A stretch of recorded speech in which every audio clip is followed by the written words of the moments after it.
Good morning students आज story telling में मैं आपको फेमस फैबल्स की story number 6 the frogs and the boys ये रीड करवाऊंगी। सुनिएगा ध्यान से, बहुत ही टचिंग स्टोरी है। हार्ट टचिंग होता है दिल को छू लेने वाली। तो आप बहुत ध्यान से सुनिएगा, बहुत अच्छी स्टोरी है। The frogs and the boys, मेंढक और लड़के। One day, 4 boys came to a pond. एक दिन 4 लड़के तालाब के पास आए, तालाब पर आए। They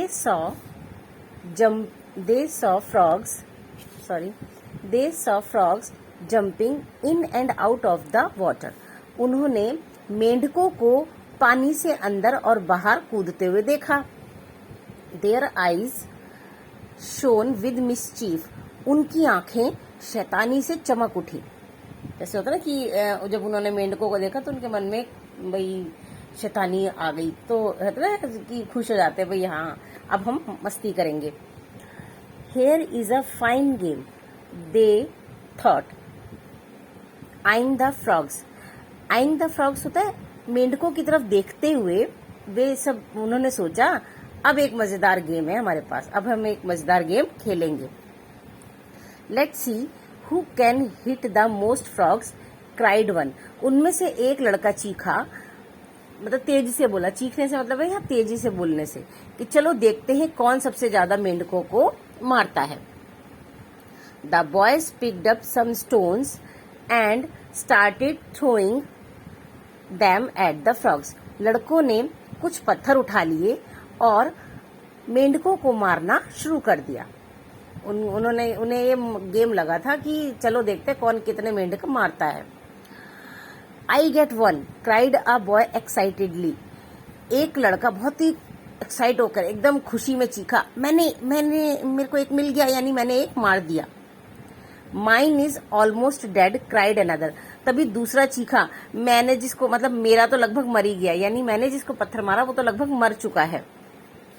The boys crowded around the hurt frog.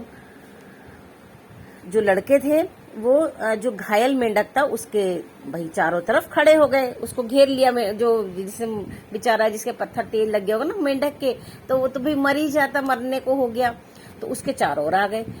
Prodding it with their fingers, और जैसे ना फिंगर से करते हैं, मान लीजिए मेंढक है ये, तो इसको ऐसे नहीं करते, ऐसे से करके कि देखें जिंदा है कि मर गया, ऐसे से करके करते, तो अपनी फिंगर से उसको उकसाने लगे, यानी उसको छेड़ने लगे कि भाई देखें जिंदा है या मर गया। Then the game started again, उसके बाद गेम फिर से शुरू हो गया। There were cheers and merry shouts. अब जब गेम फिर से शुरू हो गया, फिर वही खुशी से चीखने चिल्लाने की आवाजें आने लगी। भाई लड़के बड़े खुश हो रहे थे, मैंने मार दिया, मैंने एक मार दिया, मैंने 2 मार दिया, ऐसे करके। An old frog poked his head out of the water. तभी एक बूढ़े मेंढक ने अपना सिर पानी से बाहर निकाला। ये देखिए यहाँ पे दिखाई दे रहा होगा, ये बूढ़ा सा मेंढक है, इसने अपना सिर पानी से बाहर निकाला। बॉयज, ही सेड, लड़कों, उसने कहा, उसने मेंढक ने कहा, लड़कों, please stop throwing stones at us, कृपया हम पर पत्थर फेंकना बंद कर दो। What is fun for you means pain and death for us. तुम्हारे लिए हमारे को दर्द हो रहा है, हमें फ्रॉग्स को, मेंढकों को जो दर्द हो रहा है या उनकी डेथ हो रही है, तो तुम्हारे लिए इसका मतलब मजाक है। तुम्हें ये मजाक लग रहा है कि हम दर्द में तड़प रहे हैं, हम मर रहे हैं, तो तुम्हारे लिए ये फन है, ये मजा है तुम्हारे लिए। The boys were surprised to hear a frog speak. लड़कों को बहुत ही आश्चर्य हुआ जब उन्होंने एक मेंढक को बोलते हुए देखा। They forgot to throw the stones. वो पत्थर फेंकना भूल गए। जब उन्होंने एक मेंढक को बोलते हुए देखा तो वो पत्थर फेंकना भूल गए।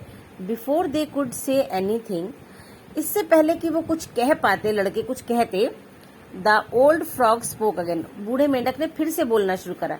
लड़कों, जब बूढ़े मेंढक ने बोला ना कि भाई तुम्हें क्या ये मजाक लग रहा है कि हम मर रहे हैं, हमें दर्द हो रहा है, तो तुम्हें मजाक लग रहा है, तो लड़कों को बड़ा सरप्राइज हुआ कि भाई अरे मेंढक बोल रहा है, तो उन्होंने अपने वो पत्थर फेंकना भूल गए, उसको सुनने लगे।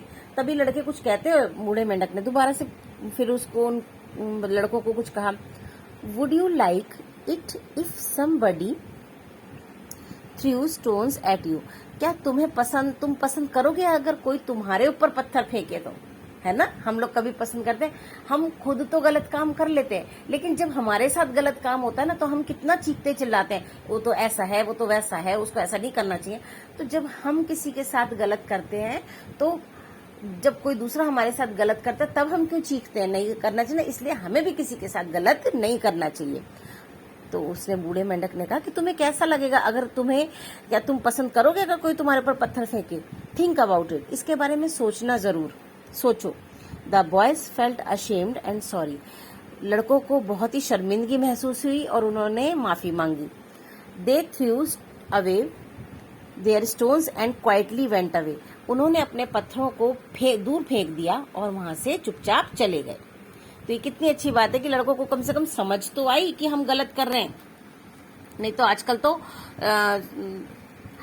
जैसे मान लीजिए अभी कुछ ही दिन पहले की बात है, एक बच्चा ना, छोटा सा बच्चा साइकिल चलाता हुआ आ रहा, तो हम लोग तो फुटपाथ पे चल रहे थे, तो वो फुटपाथ पे साइकिल ले आया और आंटी हट जाओ, आंटी हट जाओ। तो अरे भाई, अरे आंटी हटो ना, मतलब फुटपाथ तो पैदल चलने वालों के लिए, साइकिल वालों के लिए तो नहीं है। लेकिन जब मैंने बोला कि बेटा यहाँ पे आप साइकिल क्यों चला रहे हो, अरे आंटी और कहाँ चलाएं, मतलब तमीज नहीं है आजकल। इतना रूडली जवाब दिया कि मैंने सोचा कि मेरी इज्जत मेरे हाथ में, मैं क्यों बदतमीजी बच्चों के मुंह लगूं। तो ये चीज है कि कम से कम इन बच्चों ने सुना और महसूस किया कि हम गलत कर रहे हैं। तो आजकल तो बहुत ही मुश्किल है ये, लेकिन फिर भी हमें सोचना चाहिए कि हम किसी के साथ गलत नहीं करें। और छोटे बच्चे तो कर सकते हैं कि गलत बोले ही नहीं किसी के साथ। छोटे बच्चे गलत नहीं करते हैं किसी के साथ, बट कभी कभी ना हमारा वे ऑफ टॉकिंग गलत हो जाता है, तो इसलिए हमें अच्छे से बोलना चाहिए। हम किसी को अपनी वाणी से तो खुश कर सकते हैं ना, तो वो करना चाहिए। तो चलिए, for one there is excitement. किसी एक के लिए तो ये मनोरंजन या उत्साह वाली चीज हो सकती है, खुशी वाली चीज हो सकती है। For the other only fear, लेकिन दूसरे के लिए केवल डर। जैसे लड़कों के लिए तो ये मजे की चीज थी, लेकिन मेंढकों के बीच में डर था इस चीज का कि ये लड़के हमें मार रहे हैं। What is fine sport to the hunter is death to the hunted deer. जो शिकारी होता है उसके लिए क्या, इसमें क्या अच्छा खेल है, ये सिर्फ जो उसने शिकार किया है हिरन, उसकी मृत्यु, ये कोई उसके लिए अच्छा खेल है। तो ये सोचने वाली बात है कि किसी का दर्द हमारे लिए खुशी कैसे हो सकता है। दूसरे को दुख देखकर हम कभी खुश नहीं रह सकते। तो यही है कि हमें अपना जो है, हम किसी को ना कहते हैं खुशी अगर नहीं दे सकते तो दुख देने का भी हमें हक नहीं है। हम किसी को अच्छा नहीं कह सकते तो बुरा भी तो नहीं कहें। तो यही सीख है कि किसी का जो दर्द है वो हमारे लिए खुशी कभी नहीं हो सकता। तो ये कहानी है, आप सुनिएगा, इसको समझिएगा और अपने जीवन में लागू कीजिएगा कि हम किसी को अगर खुशी नहीं दे सकते तो कम से कम दुख ना दें।